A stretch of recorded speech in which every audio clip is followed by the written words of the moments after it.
E aí, gente, tudo bem com vocês? Mais um papo, mais uma pessoa incrível aqui do meu lado. Vocês já vão conhecer um pouco, sem contar as histórias, né? Sem contar todos os causos Causos. que você já teve na sua vida. Eu acho que a minha vida é causos. É um causo. Mas eu vou pedir para então a Lu se apresentar. Lu, para quem ainda não te conhece, a gente já vai bater um papo aqui, vai falar muito dessa sua vida. Mas conta quem é você, o que que você faz, da onde você vem, conta um pouco aí de como nasceu a Lu. Ah, meu Deus. Então, eu sou a Luana, prazer a todos que estão assistindo, obrigada pelo convite, Imagina. querido. Eu tenho 36 anos, sou da Zona Sul de São Paulo, ali divisa com Diadema, Guacuri, uma coisa bem da quebrada ali. E aí eu fiz um monte de coisas na minha vida, estudei design gráfico, estudei canto, percussão, teatro, e por fim fui parar em outro lugar do planeta, que eu já vou contar daqui a pouco essa história. E aí, eu acho que eu sou meio isso, assim, sou essa mistura de um monte de coisa, uma personalidade muito expansiva, alegre e comunicativa, e eu agradeço muito o convite para estar aqui e contar um pouquinho da minha história para vocês hoje. Imagina. A sua história, na verdade, além de ser muito legal, é uma motivação para muitas pessoas, né? As pessoas vão entender isso. Você serve de exemplos e de bons exemplos para as pessoas entenderem também que é possível, né? A gente tem que correr atrás do que a gente gosta, do que a gente ama, porque é isso que faz a diferença nas nossas vidas. Ô Lu, vamos começar, eu gosto muito dessa sua história, tá? Então vamos começar bem nessa parte. Luana estava vivendo no Brasil. E aí ela resolveu mudar. Muita gente muda, vai para outros países, vai fazer ali uma espécie de vivência em outros lugares. Mas a Lu não escolheu um país tão comum assim para se mudar, né? Então conta pra gente, Lu, como que foi essa mudança? Para onde você foi? O que que você pensou antes de ir? Porque é um país diferente, no mínimo, né? Sim. Então, o que aconteceu foi o seguinte, eu vou contar tudo desde o começo, que é uma história comprida, durou 3 anos e louco. Eu fui morar na Índia, mas eu gosto de brincar, eu gosto de dizer que a Índia escolhe as pessoas não escolhem a Índia. É porque é muito louco, quando você chega lá, você começa a entender essas coisas. Mas eu tinha em 2010, entre 14 e 16, um relacionamento com um estrangeiro, um francês. E ele foi trabalhar na embaixada da França, em Nova Delhi. E aí ele falou, cara, você quer ir? E eu falei, claro. Não neguei o convite. Eu estava na época em cartaz com uma peça aqui em São Paulo, então tinha um trabalho ainda para fazer, não consegui ir imediatamente junto com ele. Mas aí ele voltou no final de 2015 e aí a gente foi juntos no comecinho de 2016, primeira semana de janeiro. A gente se mudou para lá e ele já estava um tempo antes, uns 5 meses antes. E quando eu cheguei lá, assim, só para contextualizar, eu até conhecer esse rapaz, eu nunca tinha saído do Brasil, nunca tinha pego um avião, peguei um avião pela primeira vez na vida com 26 anos. Sonhava, lógico, igual todo mundo sonha em sair do país e tal, mas achava que não era possível para mim, assim. De repente tudo isso aconteceu, esse turbilhão de coisas aconteceu antes da gente se mudar para a Índia. Eu visitei ele na França, a gente fez algumas viagens pela Europa, voltando para o Brasil tive que fazer uma escala no Marrocos, e aí foi o primeiro contato que eu tive com uma cultura muito diferente, né? Porque a Europa, querendo ou não, é ocidental, então ainda está conversando com a gente um pouco. Mas quando eu fui para o Marrocos, e eu gosto de dizer que o Marrocos foi a minha pré-escola da Índia. Apesar de eu ter passado um dia só no Marrocos, já foi tudo completamente diferente, assim. Eu falei, nossa, cara. E Marrocos, você foi pra onde? Casablanca? Foi Casablanca, Só uma escalinha ali com a Air Maroc, rapidinho. Só que é engraçado que essa coisa de viagem, quem viaja fala, e você sempre vai ouvir isso, que o bicho da viagem te pica, né? Quando você sai, você começa a conhecer outras culturas, assim, então é muito interessante. Vai voltando. Chegamos na Índia, ele veio pra cá, a gente passou o Natal e Ano Novo aqui, chegamos na Índia no comecinho de janeiro. Era inverno lá, em Nova Delhi, e... Pode falar. Parênteses. Vai me pedindo parênteses. Quantos graus é o inverno na Índia? Tá, depende da região. Nova Delhi é mais ou menos no começo, na região central, mas já um pouquinho mais pro norte.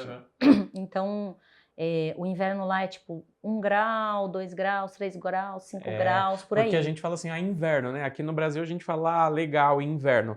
Mas aí as pessoas pensam... o inverno do Brasil de boa, mas às vezes as pessoas pensam o inverno assim, neve. Não é assim.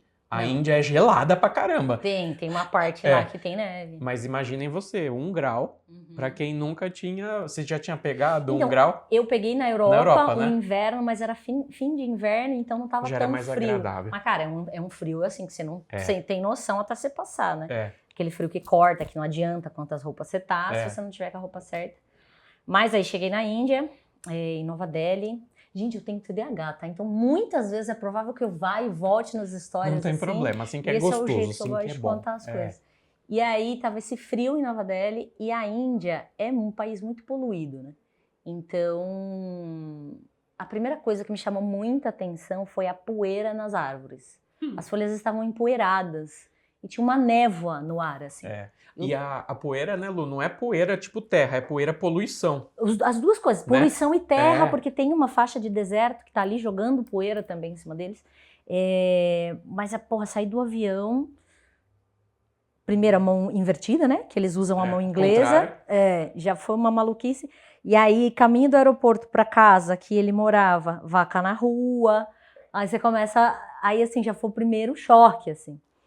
E quando eu cheguei na casa, ele já morava 6 meses antes, então ele dividia uma casa com 2 indianos. Porém, quando eu cheguei na casa, assim, a casa era muito precária. E eu não sabia a situação. E aí, já na primeira semana, eu falei, minha Nossa Senhora, o que eu tô fazendo aqui? Só que pra agravar, eu, não tinha muito dinheiro, eu não tinha um cartão de crédito, fui pra Índia atrás dele sem emprego, completamente maluca.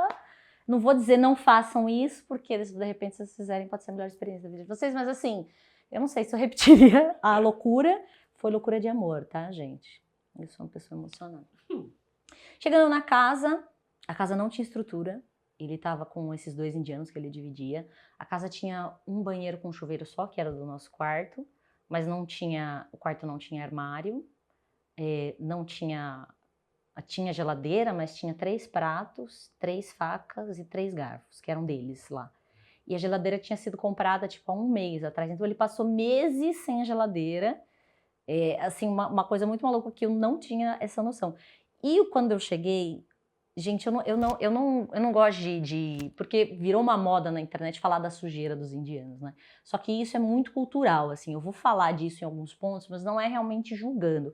É a diferença cultural da gente que tá aqui quando a gente chega num lugar desse. Então, assim, a casa não tinha uma limpeza, o banheiro era muito sujo e tal. E aí eu já não tinha chuveiro, era balde. E assim, a gente esquentava a água com... Sabe chama aquilo? Rabo de galo, né? Rabo é tipo um negócio redondinho assim, chama... que ele esquenta assim. Isso. Colocava o pessoal usava muito antigamente para fazer café aqui. Isso. Colocava na água para fazer o café. Isso mesmo. Mas lá a gente pôs para tomar banho. Aí, cara, essa primeira loucura assim foi bem difícil para mim. E eu não falava inglês muito bem, porque ele falava português, mais ou menos também. E foi um choque muito grande, assim, eu perdi muito peso, a comida também, né, gente, eu sou uma pessoa que tem estômago sensível, então no meu 4º dia de Índia eu já tive uma infecção alimentar, que foi bem delicada, e aí nos 3 anos que eu fiquei lá, eu tive 14 infecções alimentares, o primeiro ano foram 10, mas o corpo foi se acostumando, mas aí eu cheguei, a gente conversou e tal, eu falei pra ele, olha, eu acho que você tá numa situação muito precária, precisa melhorar um pouco e tal. Quando passou ali uns 3 meses, a gente conseguiu se mudar daquela casa, que realmente era muito ruim, para uma casa um pouco melhor, ainda com os indianos, mas um pouco mais de estrutura. E aos poucos as coisas foram se ajeitando. Eu continuava sem trabalho, mas um dos indianos que morava com a gente era um músico. Tocava guitarra e conhecia muito de música brasileira, assim, absurdamente. Um parênteses que é muito interessante de falar. Música brasileira é respeitada no mundo inteiro. No mundo inteiro as pessoas conhecem música brasileira. A gente não tem noção, assim. E esse menino tocava em alguns clubes de Nova Delhi. E eu fiz curso de canto, de percussão e tal. E aí a gente combinou, vamos fazer um grupinho aí de música brasileira, né? Pra cantar e tal. E aí ele se animou, chamou outros músicos indianos. E a gente montou o Beleza Pura, que era um projeto de música brasileira cantada. e a gente se apresentou, puta, agora eu esqueci o nome do lugar, mas era um clube de jazz de Nova Delhi, lindíssimo. Outra coisa, outro parênteses sobre a Índia, a gente acha que a Índia é muito pobre, só tem vaca e sujeira, é mentira. A Índia é muito rica. É um dos países com maior desenvolvimento tecnológico no Sim, mundo. sim, isso é uma coisa muito interessante, né? Que eu vou falar daqui a pouco também. Toma uma água, galera. Toma uma água. Porque como essa questão da tecnologia me chama muita atenção, né, Lu? Então eu sei disso porque eu sou curioso também. A Índia é um dos polos culturais, é um dos polos tecnológicos do mundo, literalmente. Sim. É muito interessante, porque só fazendo esse gancho aqui do polo tecnológico, eu cheguei na Índia em 2016. Os caras já tinham aplicativo que hoje é tipo nosso PicPay. Vocês podem falar? Pode falar, não tem problema. Tá. Tipo o PicPay, pagamento de encostar, isso aí já tinha lá. Você comprava nuts na rua com celular já, aplicativo de comida, todo tipo de aplicativo os caras já tinham em 2016, coisa que demorou, que eu vim ver no Brasil muito tempo depois, assim. Então, realmente, eles são muito preocupados com tecnologia e é, assim, uma distopia, assim, porque até o tecnológico convive com a pobreza, com a falta de recursos, mas, ao mesmo tempo, eles estão numa sinergia muito foda. Então, aí voltando na questão da música, né, a gente criou esse grupo, começou a se apresentar em clubes de jazz, e o parênteses que eu tinha feito era isso, tem muitos clubes lindos, belíssimos, interessantíssimos, tem uma vida cultural agitadíssima, enfim, não é só aquilo que a gente vê hoje em dia na internet. E aí, quando a gente foi se apresentar, especialmente nessa primeira apresentação no clube de jazz, haviam já alguns brasileiros lá que eu tinha contato, mas essas pessoas não saíam, não estavam muito conectadas, sabe, assim, não rolava muita interação entre eles, além do grupo de WhatsApp. E aí eu falei, pessoal, quem tiver aí, quiser vir, me assistir e tal, a gente troca uma ideia. E apareceram alguns brasileiros, entre eles o Felipe. Eu vou falar bastante do Felipe, porque ele foi uma figura importantíssima na minha vida na Índia. O Felipe, e aí depois de um tempo também conheci uma amiga brasileira chamada Sandra, beijo, amo vocês. E aí a gente começou a andar junto, esse pessoal, porque eu sou uma pessoa que eu sou agitadora de gente, eu gosto de gente, eu gosto de montar grupinho, de fazer rolezinho. Então eu comecei a fazer jantar em casa, vamos sair, vamos não sei o que lá, a gente foi sempre se encontrando, e aí as outras pessoas também começaram a se encontrar muito com a gente. E a gente, na época, uma dessas figuras, a Sandra, ela namorava também um outro francês que ele fazia eventos para a comunidade de expatriados, que são os estrangeiros que moravam lá. Ele fazia festas, assim, nos bares e tal. E aí a gente pensou, por que a gente não faz uma festa brasileira? E todo mundo ficou muito empolgado com essa ideia, assim, porque já tinha esse rapaz que fazia uma ponte com as casas locais e tal. E, nossa, a gente decidiu o nome, Brasil Mestiço era o nome. A gente descolou um lugar com a ajuda desse namorado da Sandra. E aí fizemos a identidade visual, porque eu também sou designer, criei a identidade visual. E aí a gente queria criar uma coisa muito, muito Brasil, muito imersiva, assim. Então o local que a gente fechou, eu fui lá conversar com eles para ter a possibilidade de fazer comida brasileira. E aí a gente pediu coxinha, feijoada e caipirinha. Eu fui lá ensinar para os cozinheiros do bar como fazer uma coxinha, como fazer uma caipirinha, feijoada, tal, dei um toque. E aí a gente começou a divulgar, muita gente começou a ficar interessada, e aí me bateu a incógnita, assim, quem vai tocar na minha festa? Quem vai tocar na nossa festa? Eu vou deixar um DJ indiano tocar? Acho que não, porque ele não vai conhecer música brasileira, né? Então eu já tinha um background do estudo de música, da percussão, etc. Eu falei, vou me meter a DJ aqui, eu vou tocar. Aí a gente montou uma playlist, o Felipe me ajudou, a Sandra, uma galera ajudou lá no coletivo. Baixei um software de DJ para ver como que funcionava. Falei, puta, isso aqui é muito fácil. Vou tirar de letra, né? E aí chegou o dia do evento, eu cheguei mais cedo, a gente chegou um pouquinho mais cedo na casa para ver se estava tudo certo e tal. E o DJ residente já estava lá, discotecando. E o cara era um monstro, assim, tocando. Ele fazia umas coisas... Primeiro que assim, tinha um equipamento gigantesco. Eu tava fazendo uma playlistzinha humildemente no meu computador. Tinha um equipamento gigantesco. E o cara tocando naquilo, fazendo virada, muito foda. E eu falei, meu Deus, o que eu tô querendo fazer? Nessa hora me acendeu a luz vermelha, mas eu já tava na cara do gol, né? Não tinha como... Até falei pra ele, cara, você não quer tocar? Eu trouxe aqui as músicas no HD. Não, toca você, vem cá. Eu vou te mostrar como é que funciona. E o cara me deu um workshop de 5 minutos de DJ. Você dá o play aqui, escolhe a música aqui, troca o volume aqui, e é isso aí, o cara foi embora. Me largou lá. E aí eu falei, minha Nossa Senhora, nessa hora eu assim, fiquei vermelha, azul, verde, todas as cores que vocês podem imaginar. E tinha muita gente? Então, a gente não esperava muita gente. Deu mais de 300 pessoas, assim, foi uma maluquice, tinha um monte de gente que obviamente eu não conhecia, mas que eu vinha conhecer depois, que eram outros DJs, donos de outros clubes, promoters de outras festas. E aí a galera, tipo assim, quem é esse pessoal? De onde eles saíram? Por que eles colocaram 400 pessoas no lugar na primeira edição da festa?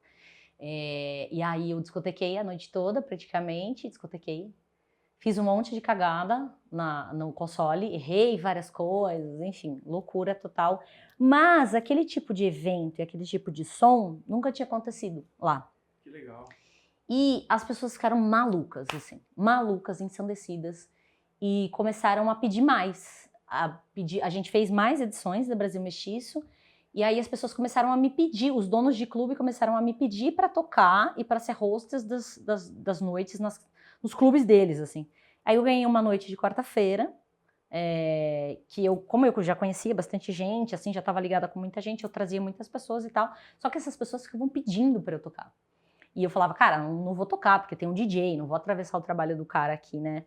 E os DJs também ficavam putos comigo, porque assim, cara, quem é essa brasileira, toca tudo errado, faz uma pá de merda, e os caras ficam pedindo pra ela tocar, que é isso? Aí, depois, assim, essa noite de quarta-feira, eles me deram um dia de quarta-feira, né? E quarta-feira é um dia muito difícil no mundo inteiro, ninguém vai pro rolê quarta-feira, é muito raro. Só que as pessoas começaram a ir muito na minha quarta-feira, porque eles ofereciam drink gratuito para os estrangeiros, tinha comidinha, então assim, para eles era muito interessante que tivesse muito estrangeiro na boate, porque atrairia os indianos também, que pagariam os preços cheios das coisas. Enfim, de quarta-feira tornou-se um dia assim, insano, sempre casa lotada e tal. Aí resolveram me dar um sábado também, numa outra casa. Aí nesse sábado o pessoal já estava pedindo mais para tocar e eu já estava realmente querendo tocar um pouquinho mais, mas ainda assim muito envergonhada, eu me sentia muito envergonhada porque, sei lá, tirando de certa forma, entre aspas, eu tinha um certo medo de tirar o lugar dessas pessoas que já trabalhavam lá, dos DJs e tal. Mas aí depois de um tempo assim eu meio que abracei a coisa. E aí as pessoas começaram a me convidar muito para vários clubes, para vários tipos de evento, para fazer várias noites em locais diferentes, assim. Eu sei que durante esses 3 anos que eu fiquei na Índia, eu fui residente em 8 casas, toquei em quase 30 lugares diferentes, entre hotel, clube clube que fica dentro de hotel, uma maluquice, assim. Quando me deram essa noite do sábado, um dos DJs residentes, o Abix, muito querido, inclusive, falou pra mim assim, isso já tinha 6 meses que eu já tava fazendo esse rolê todo, ele falou assim pra mim, cara, você precisa aprender a tocar. Ele me chamou e falou, você precisa aprender a tocar. Você tem um repertório maneiro, você tem uma presença de palco, que o teatro já tinha me dado antes, você tem uma noção musical muito boa, que os meus cursos de música já tinham me dado, só que você não sabe mexer nisso aqui, né? E aí ele me ensinou realmente, assim, como é que fazia e tal, e eu chegava um pouco mais cedo nos clubes para treinar e tal. E o nível dos DJs na Índia é muito alto, né? Então os caras tocavam muito, assim. E aí depois que rolou essa aula dele, eu comecei realmente a me interessar um pouco mais, porque até aquele momento eu não tinha nem fone de ouvido, eu tocava com fone dos outros, porque eu não queria assumir aquela coisa pra mim, assim, sabe? E aí eu comprei esse fone e aí foi indo. Aí foi tudo isso que eu falei, 8 lugares de residente, fiz temporada de piscina em hotel, etc. Conheci muita gente, aconteceu muita coisa. Foram esses 3 anos muito intensos, assim, de trabalho na Índia e tal, mas uma das coisas muito interessantes que eu vivi lá foi a criação da comunidade, né? Que quando eu comecei a fazer esses eventos e tal, o pessoal da comunidade brasileira começou a chegar mais, eu quis ser uma pessoa que recebesse pessoas que estavam chegando, porque a Índia não é um país fácil, né? E quando eu cheguei não tinha ninguém para me receber. Eu tive que aprender tudo na cabeçada, assim, as coisas que eu precisei fazer e tal. Não tinha ninguém para me receber, basicamente, assim. Então, como eu já falei que eu gosto muito de pessoa, eu comecei a agregar essas pessoas, criar essa comunidade. Então, a gente sempre andava muito junto, comunidade brasileira, e todo tipo de pessoas de brasileiros. Não é, ai, fulano tem uma ideologia diferente da minha, eu não mando com ele. Não, tava todo mundo junto o tempo todo, assim, isso é muito louco. E a gente agregou também os africanos que falavam português, a gente agregou comunidade de pessoas latinas, europeus também que estavam um pouco deslocados, mas puta, a gente tinha um bonde muito grande, assim. E aí a minha casa, a gente foi se mudando, eu morei em 4 casas diferentes em todo esse período, mas eu comecei a receber pessoas em casa, e também pelo Couchsurfing, né? Não sei se ainda existe, mas pessoas que viajavam por Delhi, precisavam do local para ficar, eu recebia na minha casa. Então, todo esse tempo, assim, eu recebi acho que mais de 30 pessoas também, de diferentes lugares. Sempre fazia festas, eventos, Natal na minha casa, fazia festa de São João na minha casa, etc. Então, a gente criou uma força de comunidade muito grande ali. O meu casamento, ele terminou na época com 1 ano e meio de Índia, mais ou menos, a gente se separou. Ele foi embora, mas eu continuei lá. Ele voltou um tempo depois, mas eu fiquei assim, a gente ficou separado. Mas é muito doido, porque assim, eu não teria ficado na Índia se não fosse por essas pessoas. As pessoas da comunidade, os amigos que eu fiz, o Felipe, a Sandra, todo mundo que estava junto com a gente. Então, isso me deu uma força para encarar o país, para encarar a diferença cultural, que é muito grande, e um amor, assim. É que a Índia é amor e ódio, né? É um amor e ódio. Mas eu tenho muito carinho, porque foi uma vivência que mudou completamente a minha vida, mudou a pessoa que eu sou, me deu uma visão assim de respeito pelas culturas muito diferente, assim, porque não tem jeito, cada lugar do mundo faz as coisas de um jeito diferente. Se a gente fica aqui, a gente nunca vai descobrir, assim. Então eu acho que viajar e se imergir numa cultura completamente diferente é muito importante pra gente quanto ser humano, sim, porque nos abre, né? E a gente começa a ver as coisas com outros olhos, ver como as coisas são feitas de maneiras diferentes e respeitar esse tipo de coisa. É muito louco, assim. Ô Lu, Fala, disso meu tudo amor. que você viveu, Uhum. se você pudesse trazer a coisa mais estranha que você achou mais louco de tudo na Índia, o que seria? Tanta coisa, velho. Eu ia falar do Rio, né? O que acontece no O Rio. Rio, tá. Mas eu não sei se você acha muito louco, mas eu acho muito louco essa ideia do Rio que eles têm, assim, tudo que acontece, né? Conta pra gente que você O vai ter Ganges. mais propriedade. Tá. O Ganges, vamos falar um pouco então de religião da Índia, de cultura, né? A Índia é governada pela religião, pela religiosidade, pela espiritualidade. Eu sou uma pessoa muito espiritualizada, espiritualista, não tenho uma vertente, mas a Índia tem uma energia diferente, assim, é muito louco. E aí tem o Ganges, que é o rio mais sagrado deles, né? E o Ganges corta diversas cidades. Isso. E aí essa cidade que todo mundo sabe, que conhece dos corpos, é Varanasi, eles acreditam que quem se banha nessas águas, ou quem morre e tem as cinzas jogadas naquela água, ou quem morre naquela cidade, se liberta da roda das encarnações, da roda do karma, né? Sansara, que eles chamam. Então, assim, eu não cheguei a ir para Varanasi, mas eu fui numa outra cidade que o Ganges passa, que é Rishikesh. Que é depois. É antes. Não sei te dizer a localização exata dela. Se não me engano, é antes, mas posso estar falando uma besteira absurda. Mas assim, o Ganges passa por Rishikesh. Em Rishikesh ele é muito limpo. Deve ser antes, então. Em Rishikesh ele é extremamente limpo, e Rishikesh é a cidade de Shiva. Eles têm essas conexões com os deuses e tal. E Rishikesh é um lugar onde tem vários retiros espirituais de vários gurus diferentes. E tem uma energia muito louca, assim, no Ganges. Eu tenho uma experiência mística que aconteceu comigo, mas eu não vou contar ela aqui, porque acho que vai ficar muito comprido. Mas, assim, a Índia me proporcionou diversas experiências místicas, ainda que eu não estivesse buscando isso, porque a minha vida lá era festa, rolê, tá com as pessoas. Mas tem parece que tem um vórtex lá, energético, espiritual, não sei. Mas é muito bonito ver em Rishikesh, pelo menos que foi a cidade que eu visitei, a relação deles com o rio, as oferendas que eles fazem, as limpezas que eles fazem, o sentar na beira do rio e dormir lá, ou estar lá. Eles têm um respeito muito grande, assim, que é incrível. Eu visitei também, na cidade de Rishikesh fica o ashram dos Beatles, que foi onde eles visitaram Maharishi Mahesh Yogi, eu acho, na década de 60, que foi a experiência que mudou a vida deles também, etc.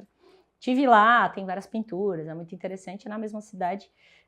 Mas eu acho que assim, o Ganges e a devoção deles é uma das coisas mais diferentes que eu vi. Não vou dizer mais maluca. Mas é muito diferente do que a gente entende, muito diferente do que a gente entende, muito diferente do que a gente vive. E é isso, assim. Outra coisa que eu senti muita diferença foi, sim, na questão da higiene. Eles têm um conceito de higiene diferente. Na verdade, eu acho que eu posso falar com propriedade que o brasileiro é o povo mais limpo do planeta. A gente tem uma preocupação extrema com limpeza, mas eles não. E muitos outros povos não, assim. E eles nem sabem que eles são sujos. Não, eles não têm noção. Assim. É a vida deles. É a vida deles, Então, para eles, aquilo é ok. E, assim, a gente precisou aprender a lidar com esse tipo de coisa. Mas é a vida dos caras, assim. E é isso, sabe? Uma coisa que eu acho muito legal da Índia também, aí me fala se você concorda com que você esteve lá. Eu nunca estive. Eu sou só um curioso da Índia. Mas o pessoal lá, eles realizam, assim, tipo, comidas e no chão mesmo, né? Eles cozinham no chão, eles comem todos com as próprias mãos, num mesmo, vamos dizer, prato. Então, é tudo muito manual, né? Por exemplo, garfo, faca, talheres, essas coisas são quase não utilizadas lá, né? Eles até utilizam, mas eles têm a coisa da mão que é muito interessante, né? As mãos têm um significado para eles muito grande. Tanto que a mão esquerda, isso não é uma regra lá, tá? Mas a gente observa muito, assim, a mão esquerda é a mão... Gente, vou falar uma coisa um pouco escatológica, mas faz parte, é cultural. A mão esquerda é a mão com a qual eles se limpam suas bundas depois de cagar, e a mão direita é a mão que eles comem. Então, você nunca pega na mão esquerda do indiano. Eles mesmos já escondem, têm essa né? reserva com a mão esquerda. Então, é muito isso. Eu acho que eles têm essa coisa da mão também por sentir, assim, e na comida dos caras é muito legal, porque eles têm essa noção da divisão. Então, o cara não vai fazer o pratinho dele de arroz e feijão e comer aqui sozinho. Ele tem um monte de comidinhas pequenininhas que você vai pegando um pouquinho daqui, um pouquinho dali, um pouquinho da acolá. E aí eu tive uma experiência interessante assim com um dos DJs que me ensinou, o Abix. A gente terminou de tocar e a gente se sentava para comer e ele pedia comida indiana e eu pedia macarrão. E a gente estava sentado junto na mesma mesa, ele tirou um pedacinho de pão, molhou na comidinha e colocou na minha boca. E eu assim... Que agora, né? Que eu faço? E aí eu achei isso muito curioso, mas é um puta ato de carinho deles, assim, sabe? É um puta ato de carinho, porque essa coisa da divisão da comida, puta, não tem, essa é a minha comida, essa é a sua. Não existe isso. Isso é legal, a refeição pros caras é uma coisa muito importante, muito interessante, assim. Isso é muito legal. Ô Lu, então aí você viveu isso tudo na Índia. Vivi. E aí você voltou pro Brasil. Voltei pro Brasil. E aí, como foi a volta? Então, essa volta... Teve que se readaptar ao Brasil, com certeza, né? Tomar mais um gole de água pra contar. Porque você já era quase uma indiana. Quase uma indiana e estava com uma carreira muito consolidada lá. Exato. Né? O que aconteceu foi que, resumindo bem a história, assim, eu tive uma indisposição com uma pessoa que trabalhava no mesmo ramo que eu. Essa pessoa me enxergava como uma concorrente dela. E é uma história que eu nunca contei publicamente, poucas pessoas sabem disso. Eu vou falar, porque já que estamos aqui... essa pessoa não gostava de mim, eu não gostava dela, a gente teve um dia um desentendimento pessoalmente e o indiano tem uma coisa da cultura da vingança, eles precisam se vingar, infelizmente é cultural lá, e aí essa pessoa me denunciou para a polícia da imigração da Índia, disse que eu fazia tráfico de droga, tráfico de mulheres, tráfico não sei o que, não, mexia com coisa errada, e... Aí essa polícia da imigração começou a ir atrás de mim, assim, da minha vida, investigar tudo. Não acharam nada. E aí, em 2018, foi o ano que eu voltei pro Brasil, meu visto era até setembro de 2018.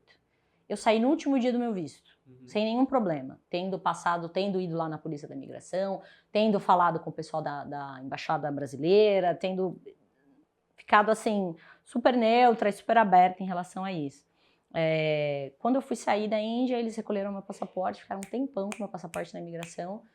Mas ok, eu vim para o Brasil preparada para passar 2 meses com uma mala pequena. Visitar minha família e tal, uma férias, como férias mesmo, renovar meu visto e voltar para lá. Sim. Porque minha vida estava consolidada lá. Eu tinha um apartamento alugado no meu nome, todas as minhas roupas estavam lá, todas as minhas coisas estavam lá. eu realmente vim para o Brasil com uma mala pequena só para passar um tempo. Quando eu fui renovar o visto na Embaixada da Índia aqui em São Paulo, já. O cônsul falou para mim assim, então, você tá na blacklist da Índia, você não pode voltar para o país. Durante um prazo que pode se estender de 1 a 5 anos. Isso foi em 2018. Aí, assim, eu fiquei em frangalhos, né? Porque eu tinha compromissos agendados já na Índia. Minha vida toda era lá. Não existe isso. Minha vida toda era lá. Sim.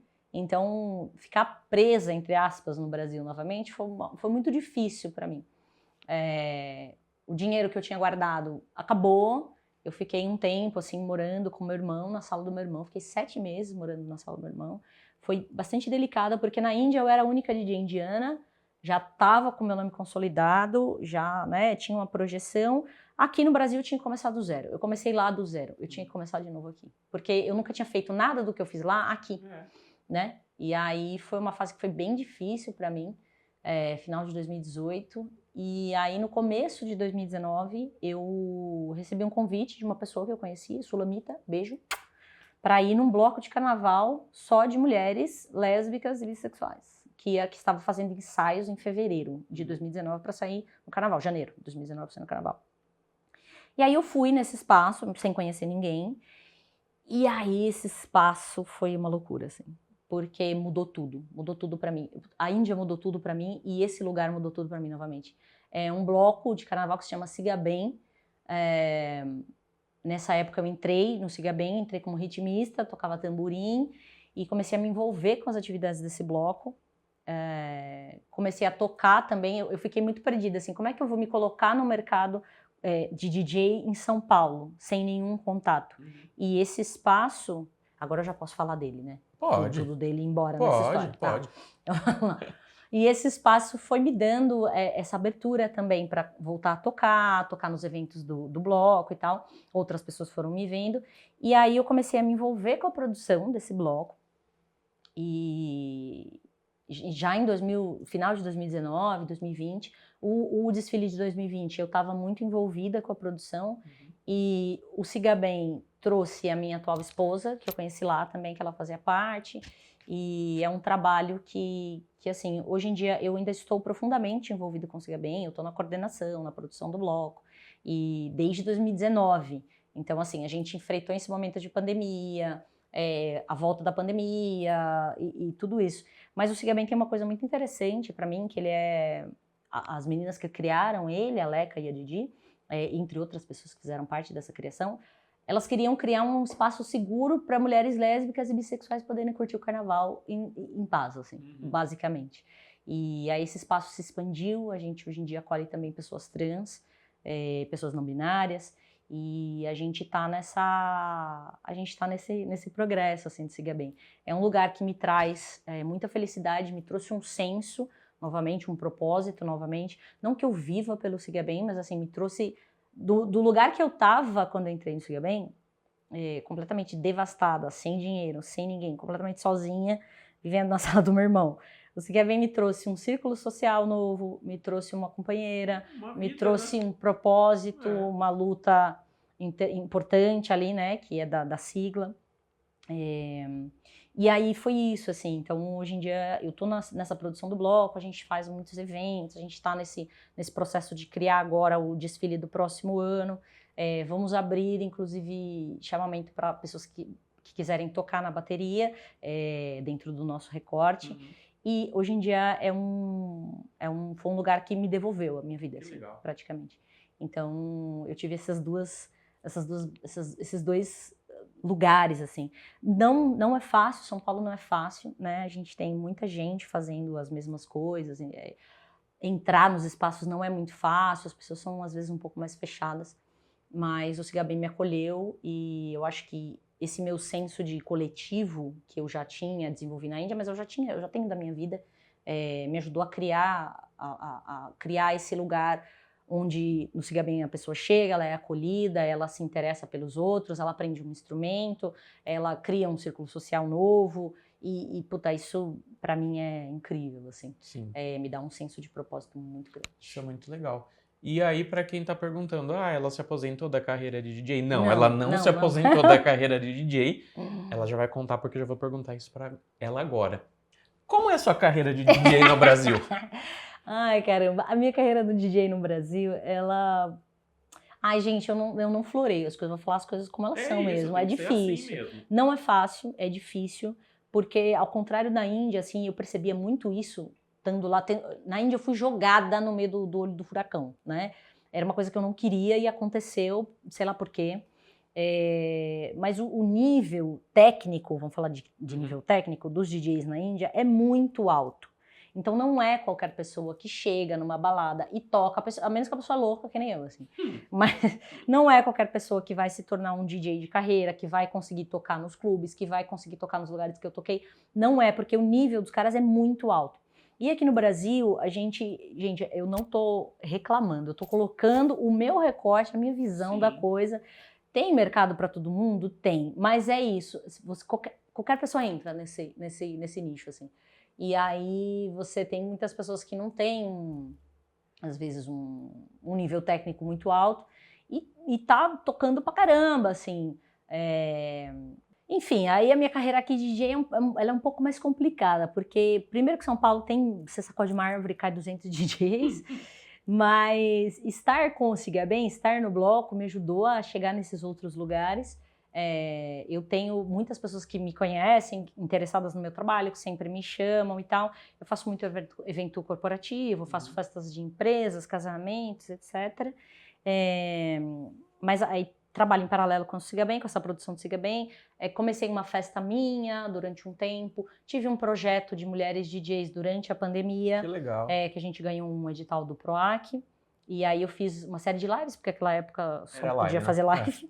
E aí eu convidei, acho que quase 20 mulheres DJs para mostrar seus sets, mostrar seus trabalhos. A gente transmitiu isso via internet, foi uma coisa muito legal. E aí é isso, o mercado de DJ em São Paulo especificamente não é muito fácil. Quero falar também de um projeto que existe chamado TPM, que é o Todas Podem Mixar, da queridíssima Miriam Alves. Ela faz formação de pessoas, de mulheres especialmente, né? Mas pessoas dentro do recorte LGBT também. Pessoas que nunca tiveram contato com a discotecagem, que nunca tiveram contato com o equipamento. Então ela abre esses espaços e é muito interessante de seguir. Então hoje em dia eu faço parte do TPM também. Graças ao TPM eu tive a oportunidade de abrir o show da Luísa Sonza, que é uma cantora de projeção nacional e tal. O convite do TPM foi muito interessante para mim. E aí é isso, aos pouquinhos a gente vai... Não foi tão fácil quanto na Índia, mas a gente segue aí batalhando. É isso que é importante, não desistir, né? Então, tá vendo ali?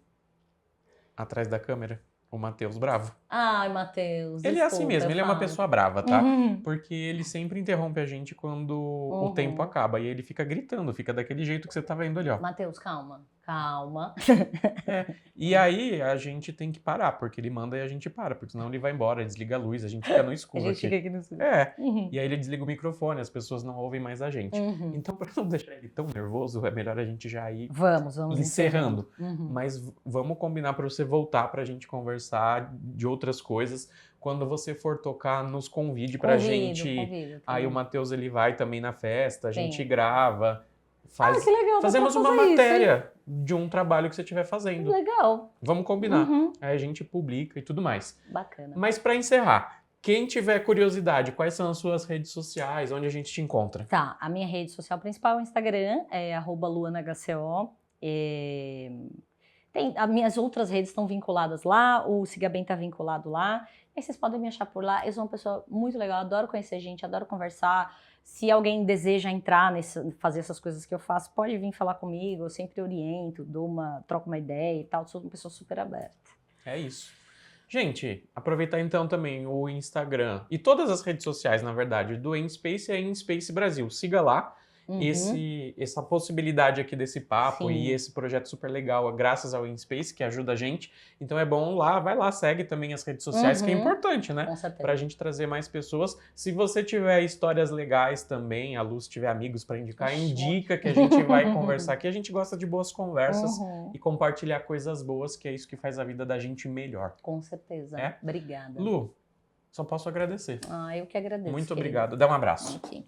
Muito obrigado. Obrigada, meu bem. Foi um prazer. Prazer em breve faremos mais coisas, vamos pensar. E no off a gente conversa, mas no off é no off, vocês não vão ficar sabendo, né? Segredos. Valeu, galera. Obrigada. Tchau, gente. Beijinho. Até a próxima. Tchau.